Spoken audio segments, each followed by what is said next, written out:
Pushkin.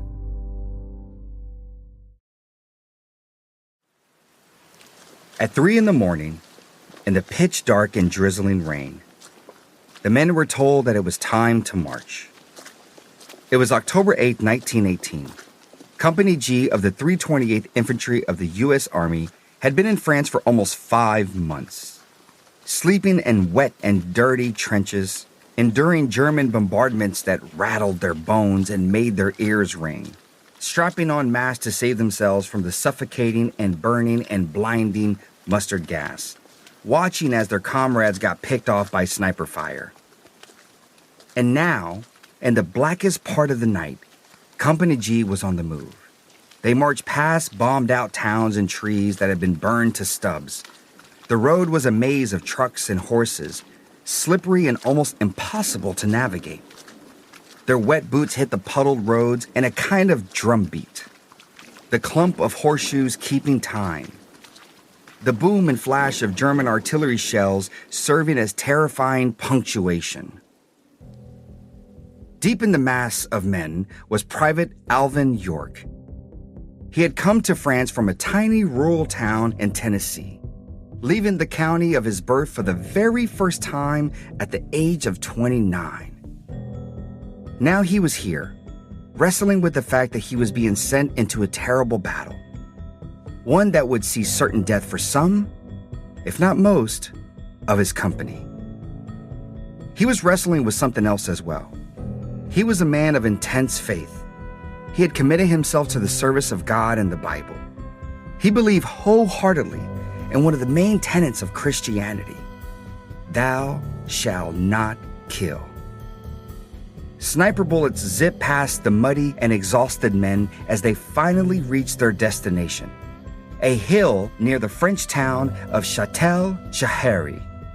On the far side of the hill, an entrenched German force waited with machine guns pointed at the fields below. When they reached the top of the hill, the men of Company G were told, at 6:10 a.m. 0 hour, you'll go over the top, down to those fields, into the sights of those waiting German guns. At 0 hour, the men fixed their bayonets and they went over the hill into the shooting. I'm J.R. Martinez, and this is Medal of Honor, Stories of Courage. The Medal of Honor is the highest military decoration in the United States, awarded for gallantry and bravery in combat at the risk of life above and beyond the call of duty. Each candidate must be approved all the way up the chain of command, from the supervisory officer in the field to the White House. This show is about those heroes, what they did, what it meant, and what their stories tell us about the nature of courage and sacrifice. What happened on that October day in that valley, that death trap, would give America the hero that they needed at a moment when thousands of their brothers, sons, and fathers were coming home in coffins. That hero would be Alvin York. And in the weeks and months and years that followed, his story would be polished and shined up till it became a myth. For Alvin York, that myth would become a way to do good in the world. It would also be a terrible burden.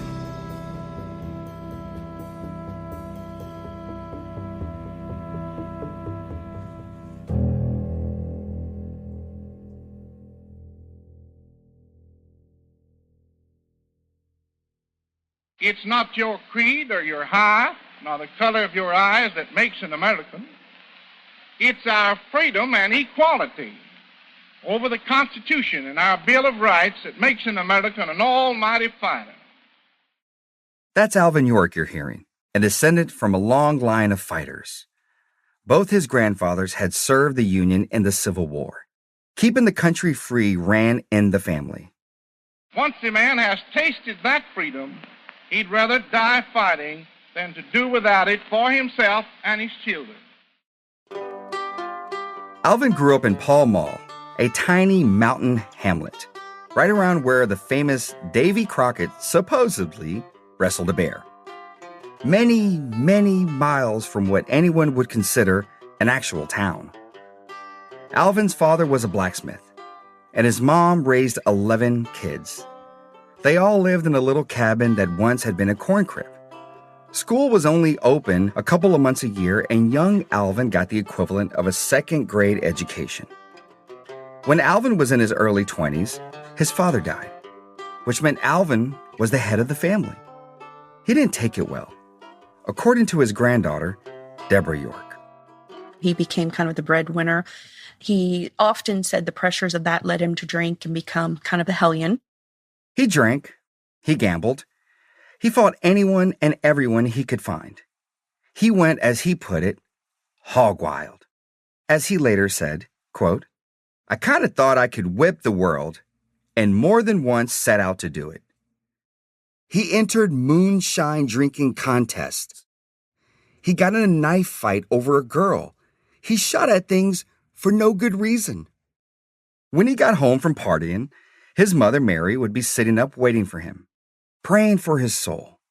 She pleaded with him to get right with the Lord.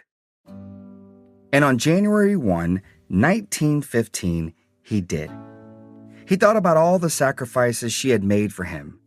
And then, as he put it, quote, "I gave up smoking, drinking, cussing, and brawling completely and forever." By all accounts, Alvin's salvation was a good thing. His timing, however, was terrible. Because at that very moment, Europe was gripped with what would become known as World War I. In Pall Mall, as in much of rural America, people didn't pay a lot of attention to conflict overseas.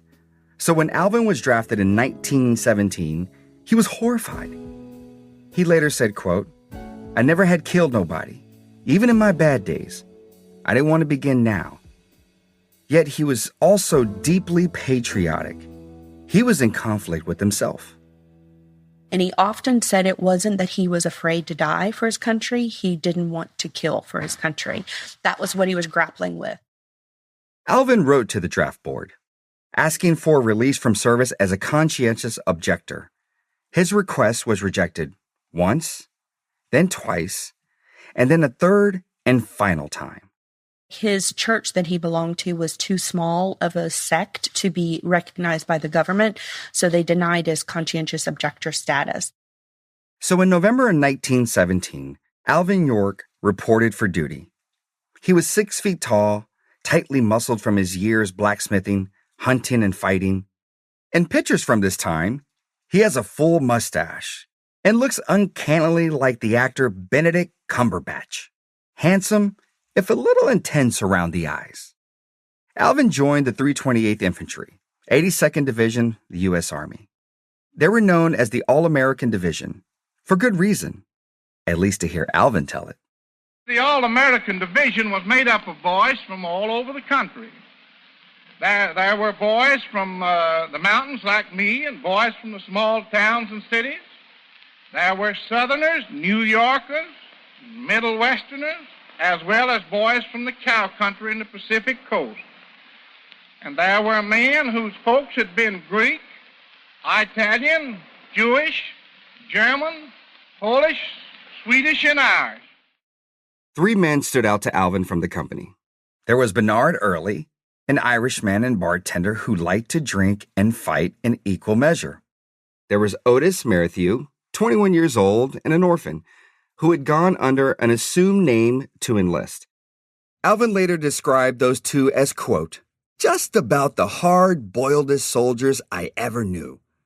There was Murray Savage, another religious man who became Alvin's closest friend. Friendship, though, was pretty hard for Alvin to come by. The guys in Company G knew Alvin had tried and failed to be a conscientious objector, and he was the subject of endless mockery. It made them doubt whether he'd even be any use to his country on the battlefield. How could they rely on him to have their backs if he didn't even want to shoot the enemy?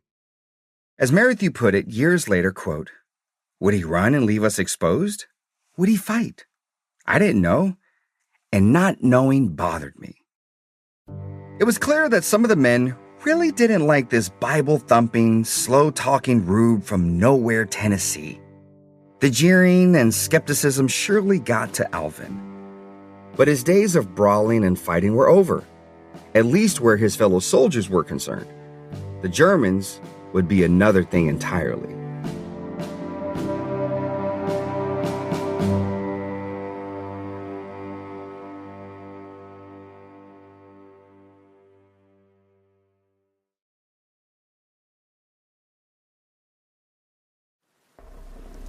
Bombs fell constantly as the men of the 328th marched towards the Argonne Forest in the northeast of France. The weather was rainy and miserable, but it was the noise that got to Alvin most. The airplanes buzzing like hornets overhead, the thunder of artillery. The roads were blocked by the corpses of horses and men. It looked like a cyclone had ripped through the woods. Alvin thought, this must be what Armageddon is like. By this point in early October 1918, Alvin had been in the army for 11 months and in France for almost 5. 2 important things happened in the meantime. First, Alvin had his dark night of the soul. Before his company left for Europe, he had been granted a 10-day furlough to go home and make peace with his role in the conflict to come. He went into the woods and prayed. He believed that, quote, no matter what a man is forced to do, so long as he is right in his own soul, he remains a righteous man.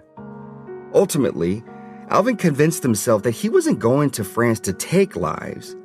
They were there to make peace. And that was something he could live with. He returned to the army. When he did, the second important thing happened. Alvin's commanding officers discovered that he was an incredibly good shot. He'd been hunting his whole life, and back home, bullets were expensive. So if you were going to use one, it had to hit its mark. For him, shooting was survival. You didn't eat if you didn't kill game and put food on the table. By June, he was put in charge of an automatic rifle squad, and by September, he was promoted to acting corporal. For a man who believed in that commandment, thou shalt not kill, it was a tense situation. Even though he'd made his peace, he had a job to do. Now he and the rest of his division were on their way to what they hoped would be the decisive battle of the war, part of the coordinated drive by the Allies stretching for hundreds of miles. The Americans were attacking between the Argonne Forest and the Meuse River. It was insanely difficult terrain, filled with high hills and deep ravines. The Germans had been entrenched there for 4 years, stringing barbed wire and building concrete machine gun nests. The area was important because it held key supply lines, in particular, the Decauville Railway. As one of the American commanders put it, quote, who wins the railway wins the war. And that's how, in the wee hours of the morning of October 8th, Alvin found himself marching through wet and mucky roads towards the village of Châtel-Chehery, and a hill they referred to as number 223, setting out to attack heavily defended territory that none of these Americans had ever seen before. Their commanders knew the casualty rate would be painfully high. The climb up Hill 223 was slippery and treacherous, and even in the pitch dark, the Germans saw them and began firing. The underbrush of the forest was filled with dead and dying Americans who had tried and failed to advance over the previous days. Alvin passed them as he crested the hill. The moment dawn arrived, the men of Company G would race down the far slope into the fields below. The Germans had all of the high ground. The Americans would be out in the open. No trenches to protect them. Enemy snipers and machine guns ringing them on 3 sides. There were more gunners hidden in the knee-high grass. A killing floor. There was meant to be a heavy barrage in advance of the men, to protect them. But at 0 hour, the barrage didn't come. The men would have to go forward without it. They went over the top of Hill 223. What awaited them, Alvin would later say, was, quote, a death trap. A rain of bullets sliced through the first wave of Americans, and then the second lieutenant who was leading Alvin's company was shot in the leg. He went down, but just for a moment. He stood again and led the men forward. Then he was shot in the head, dead. As Alvin put it, quote, "We were cut down like the long grass before the mowing machine at home." The men pressed themselves to the ground, hiding in shell holes, trying to regroup and survive. Sergeant Harry Parsons assumed command. He called over at Bernard Early, and above the deafening noise of the guns, he laid out a plan. Frankly, it sounded more like a suicide mission. Early would take 17 men and divide them into 3 groups. One led by Alvin's friend Murray Savage, one by Otis Merrithew, and one by Alvin. The idea was that each group would creep up the hill to their left and come behind the machine guns, catching them by surprise. That is, of course, if the Americans weren't caught first. Early led the men forward. The trees and brush on the hill provided a screen from the snipers' bullets. The 17 men went silently, single file, and soon enough, they were behind the German line. The sounds of screaming men in the field started to recede. They moved cautiously, following a footpath in the woods.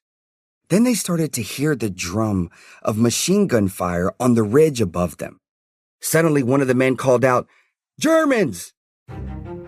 2 enemy soldiers darted from a hiding place in the brush. The Americans shouted at them to surrender, and instead, they ran. The men took off after them. They chased them until, after a moment, the woods opened up into a clearing. A clearing filled with German soldiers. It was between 80 and 90 Germans, and they were eating breakfast. Alvin later remembered loaves of bread and steaks and jellies laid across the table. They hadn't seen the Americans. The German men were hanging out, smoking, preparing, but not yet ready for a day of battle. Fortunately for the Americans, they weren't close to their guns. Early told his men to hide in the brush, and then he gave the order to fire.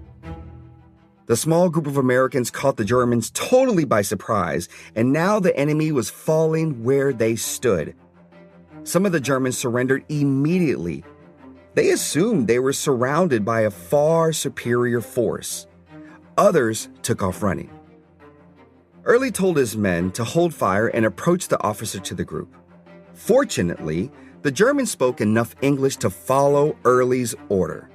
"Line up. You're being taken prisoner." Early and Merrithew organized the Germans into lines and confiscated whatever weapons they had.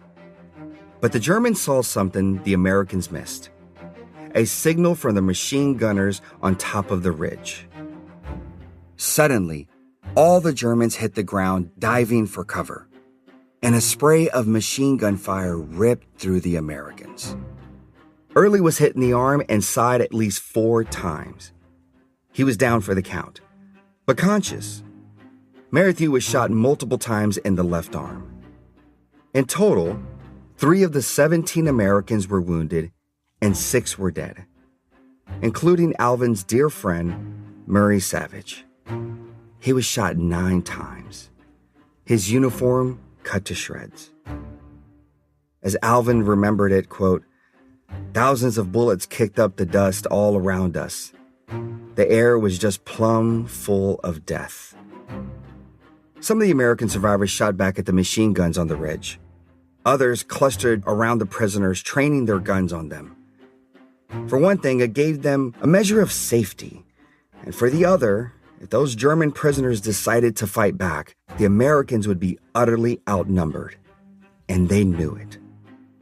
Alvin was slightly ahead of the group of Americans and prisoners. And when the machine gunners mowed down his friends, he dropped to the ground. He wasn't focused on what the rest of the men were doing. All he cared about was clearing those machine gunners off of that ridge. He never wanted to kill. But it was a stark choice now. If he didn't shoot the enemy, all of his friends would die. He moved into a better firing position. He waited patiently for the enemy shooters on the ridge to poke their heads up. They had to raise up to see their targets. Each time one did, Alvin shot him with dead aim, or as he later put it, touched them off. He used to tell the story to his son. He said there were spitting bullets all around me. And he said I'd touch them off. When they stick their head up, he'd touch them off one at a time. Alvin remembered it this way, quote, "That's the way we shoot wild turkeys at home. You see, we don't want the front ones to know we're getting the back ones. And then they keep on coming until we get them all." Alvin remembers that as he shot, he was shouting for the Germans to surrender. He was, he said, unwilling to kill any more than he had to. Finally, the English-speaking German officer blew his whistle, a signal for the troops to stop fighting. Not a hair on Alvin's head was harmed. He saw it as a sign that God was protecting him. What remained of the group from Company G gathered the Germans up into two lines, with Alvin at the lead. They marched back to camp. Alvin kept his pistol trained on the officer. As they went back to regimental headquarters, they ran into more Germans, and they were added to the line of prisoners too. The wounded Americans were taken off to the hospital. Alvin kept the Germans marching. As he entered the divisional prisoner camp, he was reportedly stopped by the Brigadier General Julian Lindsay, who said to him, quote, "Well, York, I hear you captured the whole damn German army." To which Alvin responded, "Only 132. All told, the action had lasted half an hour at most. That half hour would define the rest of Alvin's life. For his part in it, Alvin York would be awarded the Medal of Honor. But he got something else as well, a myth that he would have to live up to. Alvin York continued fighting with his regiment in the weeks that followed. He even got blown into the air by a mortar shell just a few days later. By the end of the month, nearly 30% of the 328th Infantry were casualties. But the Meuse-Argonne offensive was as successful as the Allies had hoped. And on November 11th, the armistice was signed. By then, Alvin had been promoted to sergeant, and on November 30th, he received his Distinguished Service Cross, the Army's second highest award for valor. In those days and weeks after the armistice, Alvin was asked to tell the story of the heroic actions of October 8th to rapt audiences of other soldiers. It was the chaplain of the 82nd Division, who no doubt liked the religious angle, who first asked Alvin to talk about capturing all those Germans. The men needed something to inspire them in the aftermath of so much carnage. It's unclear when the story became entirely focused on what Alvin did that October morning. Obviously, the other men from Company G were there too. Early led the ambush and surrender of the bulk of the Germans. After Early was shot, Merrithew insisted that he had taken command and fired at the Germans despite his wounded arm. The other survivors had kept the prisoners under guard and fired back at the machine guns too. Alvin later stated, quote, "I hadn't time or a chance to look around for the other boys. I didn't know what they were doing." But as the story was told and retold, the actions of that day went from being an extraordinary group effort to an almost miraculous tale of a single soldier. The hero of this story, of course, was Alvin, a man devoted to peace and kindness, but whose shooting skills were undeniable. And then, on one incredible morning, the story went, he jumped into action while his fellow soldiers were wounded, unable to shoot or hiding from the enemy gunfire. He mercilessly picked off each of the German machine gunners one by one, silencing more than 30 guns all on his own. He was a one-man army. It was less like a war story and more like a legend. A lot like the one the USA liked to tell about its own involvement in the war. Reluctant, peace-loving, ruthless, and ultimately triumphant. The commanding general of the 82nd Division, George Duncan, started telling everyone the Alvin-only version of the story. It was picked up by a reporter from the Saturday Evening Post, a magazine with more than 2 million readers back home. Soon enough, Duncan and another general in the division, perhaps interested in a little reflected glory for themselves, started pushing for Alvin to receive the Medal of Honor. It was investigated and approved quickly. On April 11, 1919, Alvin was awarded the medal, and the Alvin-centric version of events was cemented in military history. Did Alvin believe this version of the story? Maybe. After all, it reflected his experience of a moment filled with panic and trauma. Did Alvin go along with the one-man army story because he wanted to give his commanding officers what they were clearly looking for? Maybe. Alvin wasn't stupid, but he wasn't sophisticated either, with a second-grade education and little experience of the wider world. And this official story had to be fact-checked and researched in order for him to receive the Medal of Honor, right? Other members of his company had signed official statements supporting this narrative. Who was he to argue against that? Plus, the accolades kept rolling in. He went to Paris for the founding of the American Legion. It was, safe to say, a far cry from Pall Mall, Tennessee. He saw electricity. He saw indoor plumbing. He went to all of the major attractions in Paris, the museums, the cathedrals, and universities. He just tried to process what he had been through, but also to realize how he wanted life to be different when he came home. By the time Alvin was due to return to the U.S. in May of that year, Americans had already heard every detail of his story from the Saturday Evening Post and countless newspaper articles that followed. Alvin sailed for New York on the SS Ohioan. It pulled into dock, but from the ship, Alvin can see a huge throng of people waiting on shore. It was daunting, and he couldn't figure out why they were there. Here's Alvin's grandson, Gerald York. When he came back, one of the guys asked him, "Are you not going to get off the ship?" And he said, "Well, I'm waiting for the crowd to die down." And they said, "Well, the crowd's here for you." We've seen this before with veterans returning from World War I. Remember Henry Johnson from last season? News of his exploits also arrived in America before he did. So not only did he have to grapple with what actually happened in the war, he had to deal with this newfound and not very welcome fame. Whether he wanted to or not, he had to go to work keeping his legend alive the second he set foot on home soil. As Alvin made his way down the gangplank, he was greeted by dignitaries from his home state of Tennessee. There were reporters and cameramen. There was a ticker tape parade through the streets of New York City. Lavish dinners at the Waldorf Astoria Hotel. A visit to the stock exchange. Alvin went from there to Washington, where he got a standing ovation in Congress. He was offered money to tell his story. My grandfather, when he came back, was offered about $250,000 in 1919 money to endorse various things.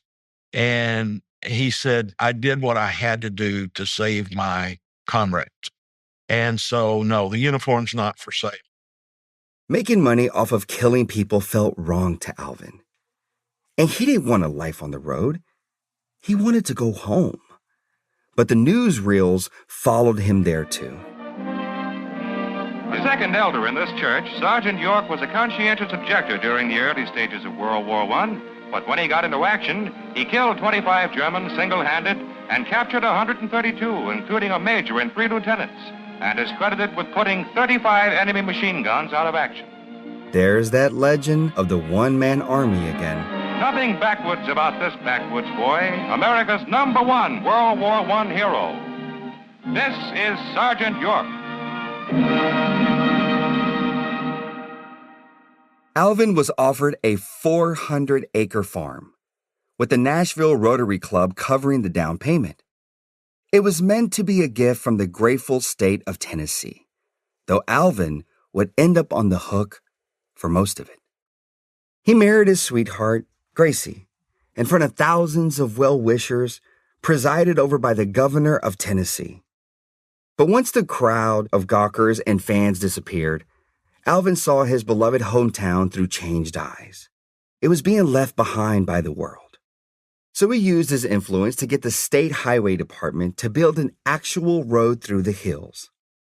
They did.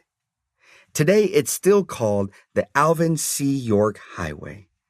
And most of all, he pushed to educate the local children. He went around giving speeches to say, look, these mountain children deserve a chance, and they are economically disadvantaged, geographically isolated, and they need opportunities like all Americans have. He built the York Institute. By 1928, it was serving more than 700 students. And it was actually a full-time school before education was mandatory in the state, and it's still run to this day. Alvin's fame on the battlefield had allowed him to do good. It also caused resentment among some of the men who had been there that famous October morning. Around the 10-year anniversary, a few of the other members of Company G, most notably Bernard Early and Otis Merrithew, began speaking to the press, telling a fuller version of the story, asking why Alvin hogged the glory for himself. Alvin's answer was what it had always been. He loved and respected the men of his company. Both Early and Merrithew were undeniably brave, and he still had no idea what anyone other than him had done that day. As he wrote, quote, "There were others in that fight besides me. I'm telling you that they're entitled to a whole heap of credit. It isn't for me, of course, to decide how much credit they should get. But just the same, those boys were heroes." In fact, 5 of the surviving members of Company G had already received Silver Stars for their bravery shortly after the war ended. But Bernard Early, who led the charge until he was shot, was not one of them. Finally, in 1929, after some undeniable foot dragging from the military, Early received a Distinguished Service Cross, more than a decade after the action in the Argonne Forest. By that time, the weight of the one-man army legend had caught up to Alvin. He was overextended and chronically plagued by debt. He owed thousands of dollars on the farm he'd been gifted. He wasn't good with finances, and anyway, his church preached against material goods. He mortgaged the farm to help pay for a fleet of school buses. He faced foreclosure, then bankruptcy. He kept slipping further underwater financially. His fame had allowed him to give back. But giving back was taking almost everything he had.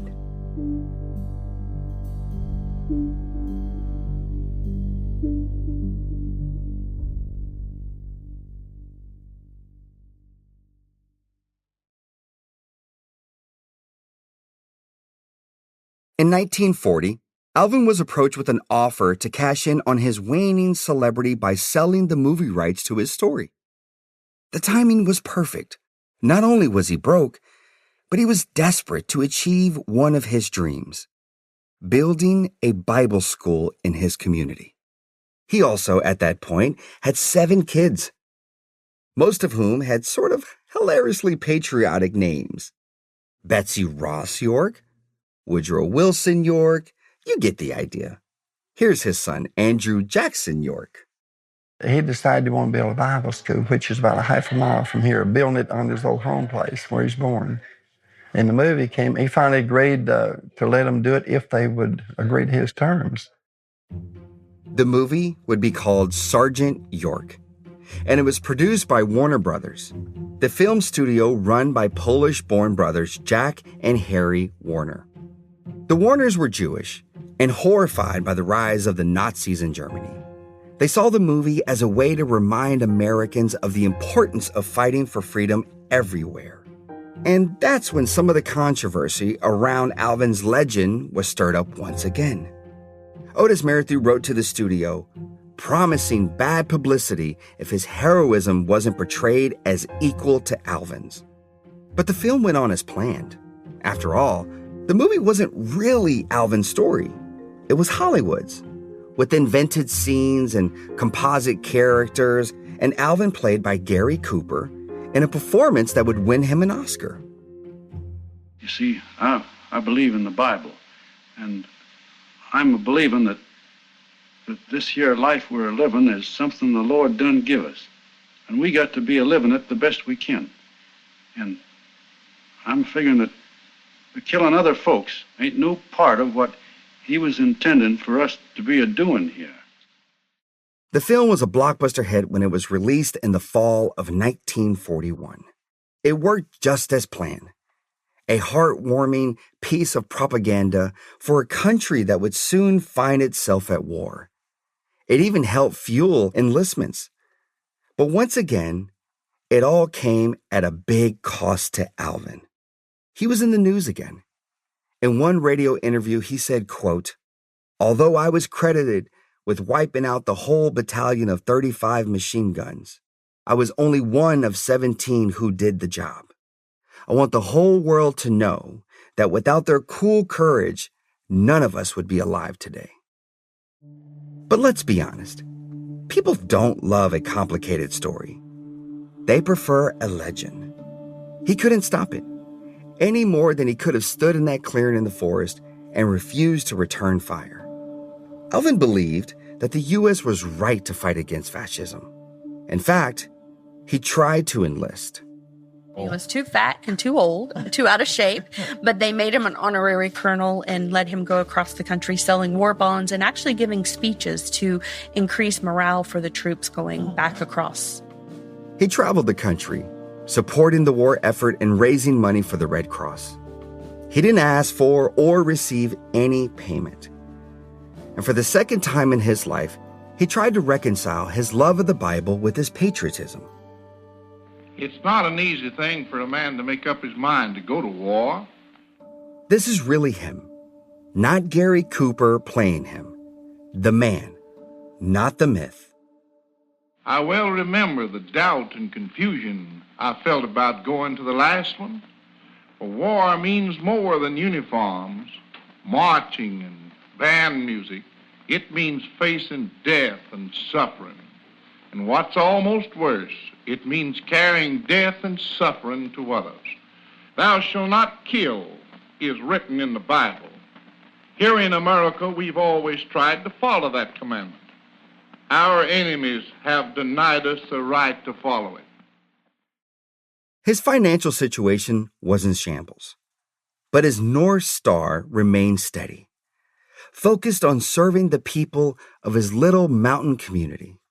He was asked later in life, what do you want to be remembered for? Your actions in France, being awarded the Medal of Honor, meeting the president. And he said, I want my legacy to be that I brought education to rural Tennessee. How do you live with an idealized version of yourself that you didn't have a hand in creating? Perhaps Alvin understood his myth for what it was. Something that didn't belong to him. Really, something bigger, more abstract, created for public consumption. There were good things about it. Just go to Pall Mall, Tennessee for proof of that. It inspired countless Americans to go back to Europe, this time to fight the Nazis. It gave comfort to grieving families in the wake of World War I, a shining example of the fact that our men did great things on the battlefield. It was a life's work to sustain a myth, and it had its cost. But just like with his military service, Alvin was clear-eyed about the trade-offs and willing to make them. Alvin passed away in 1964 at the age of 76 after a long illness. Otis Merrithew finally received a Silver Star in 1965. A year after Alvin's death. At his ceremony, he admitted that Alvin was, quote, a hero. What precisely happened on that battlefield in 1918 is something we'll never know for sure. One thing is certain, Alvin York fought valiantly for his country. He fought for the people of his community. He fought in the way his faith had taught him to. For peace. Someday peace will return to the world. But before peace is won, all of us must work fight to our last ounce of strength.